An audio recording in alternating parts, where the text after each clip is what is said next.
Hello and welcome to My Career. My Career is a program where we talk with professionals on their journey so far, their success stories, the challenges and the way forward, and possibly one or two words of advice for those out there.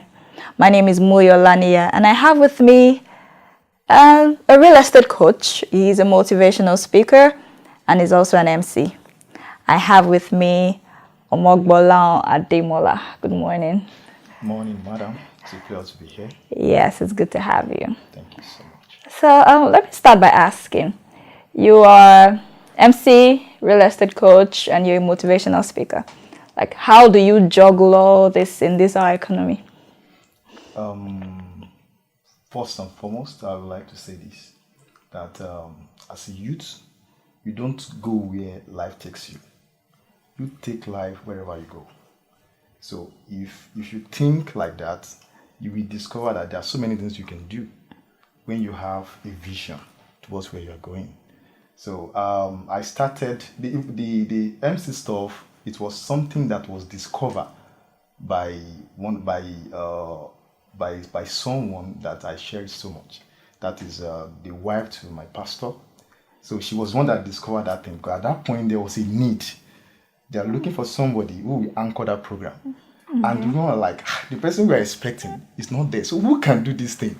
So the woman just came around like, well, I think you can do this thing. Come and do it. Trust me, it wasn't that easy. So, but when I, accepted that challenges, I did it wonderfully. And I now went back home, I was like, so I have this potential in me. Mm-hmm. So that was how I took that as a potential that I must develop. And ever since that, I've been working on that. Then the real estate of a thing, that one is a profession. So that is something I really cherished, because I felt, the way the economy is going now, there are some things you need to do without you necessarily working for another person. Okay. So as a real estate coach, there are a lot of opportunity in the business. I make money from real estate. I make millions from it. So it's a business that is highly, lucrative. So then the motivational aspect of it, I discovered that one too by being a real estate coach, while training people on how they can make money in the business. So I discovered that, there are some things that I used to say that is actually motivating. So now I have proteges. I have people who look up to me, who come to me for mentorship. So then I discovered, no, I am a motivational speaker. So that was how I just took up that challenge too. So it's very, very easy, because I see all these things as something that has already been built in me. So it was only discovered by some person, by someone, and there are some other things I discovered by myself too.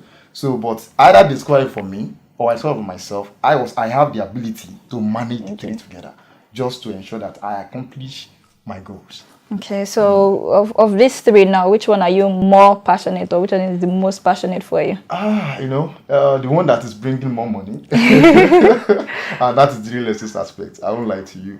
So that is where the real deal is. So 24/7, I devote my time to that.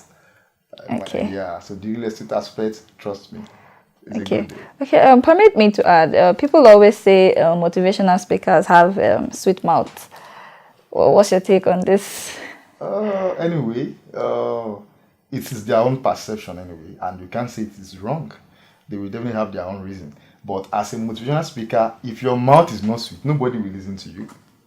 So, and what makes your mouth to look as if it's very, very sweet or interesting, it's as a result of what you are, preaching. Those utterances that is coming out of your mouth, there must be something that is compelling. Something that will make people to hear more. Something that will make people to say that, oh, this person is endowed with knowledge. Something that will make people to respect you. So you get what I'm saying now? So that is what they are turning to me. That's what I think they are saying that make them to think that, oh, a motivational speaker must have a sweet mouth. But it's not the sweet mouth. This is just the knowledge you are pouring out. So you get what I'm saying now? Yeah. So that's just it. All right, let's go on a quick break. We'll be right back. Stay with us. It's still My Career.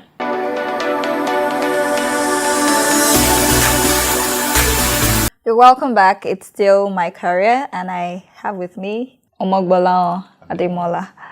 Okay, so you have three handy things that bring in, I'm sure the three bring in money for you. Sure. Okay, so permit me to ask, in these days and times of there are no jobs, and the youths out there are saying there's no job anywhere, how do you think youths out there can make use of what they have at hand, maybe like their skills and talents, and possibly monetize such things?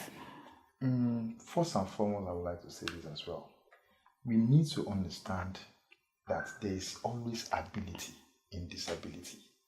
There's nobody that is born without a significant potential that will transform your life positively. But what will determine that is what you actually invested inwardly. That will determine your outer reality. If you don't take your time to invest more inwardly, you won't be able to discover yourself. There's nobody that can make it. We are just saying that there's no job. Someone like me now, I see myself as someone who likes something that is very, very tough. That is what I like to get. This real estate is something that it's not something I just wake up one day.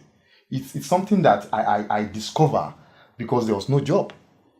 I was based in Bauchi before, so immediately when this Boko Haram of a thing started, so the business started developing some issues. I relocated back to Ibadan. So while I was in IB, I saw an advert online that they are looking for those. So on getting there, I was told that they will only pay me based on commission, no salary. And trust me, we were about 10 that started this race. As at the 5th month, all of them, they all left because there was nothing. Nothing is coming in. None of us were able to produce. We couldn't bring in money for the estate company. I work with GTS Homes. So they couldn't bring in money. So all of them just left. So, but I was like, there's no point leaving if I don't stay here to prove my worth to these people that I can do it.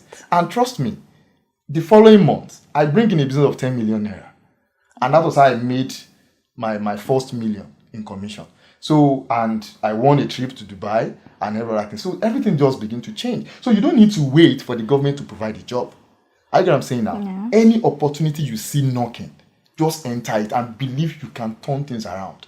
We need to stop this ownership mentality that anywhere I work, they must be able to give me something. But if you go with the mindset of being a changer in that place, even if you are not paying anybody, because you are there, they will have money to pay everybody.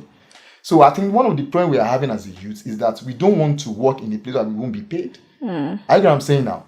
Because most of the job we have outside now, they are basically a commission job. They will tell you to come and work. Then when you bring in money, go there, go and do it. You might be the changer they are looking out for. So instead of you sitting at home, even there is dignity in labor. You not going anywhere. That is where the problem lies. But you going out, going somewhere, your people in your environment, your neighbors, your friends, they will respect you for that. I know what I'm saying now. So let's go out. Anything you find yourself doing, do it very well. As a youth, you don't need to sit at home. There is job out there. So there is no paying job, but you can make them to start paying. So that is just the simple truth. There is job, trust me. Okay.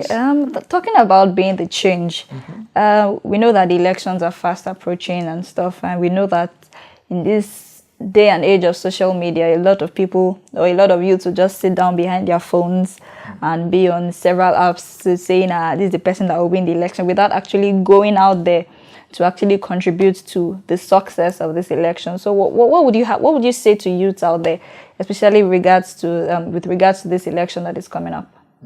As a youth, we have a major role to play.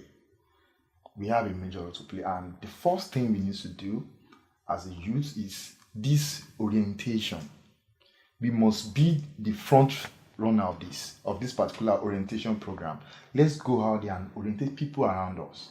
Let us educate people around us on how to choose the right candidate, a credible candidate, on how to vote, without without violence. So I think that's one thing we need, because all these people you are seeing, all these elders, they won't be able to do that. They are fond of using money to buy votes. But we don't have the money, but we have mouth and we have this power. Because one thing that identifies a youth is our energy, our outspokenness. So those are the things that makes us to stand out as a youth. So let us use that one. That is the strength we have. Let us use it, to educate people around us. Tell them, how to choose a credible candidate, on how to vote wisely without you voting because of the money involved.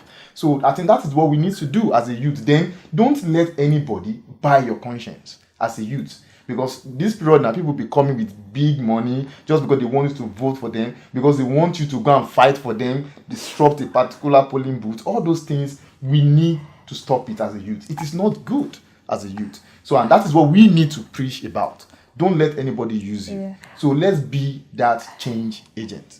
All right, so that's all we can take on the program. Thank you so much for joining us. It's been fun having you on the show. This has been my career. We have been talking to Ademola Omogbolahan, who is an MC, is a real estate consultant, and also a motivational speaker. Join us again next time. I am Muyo Lanier.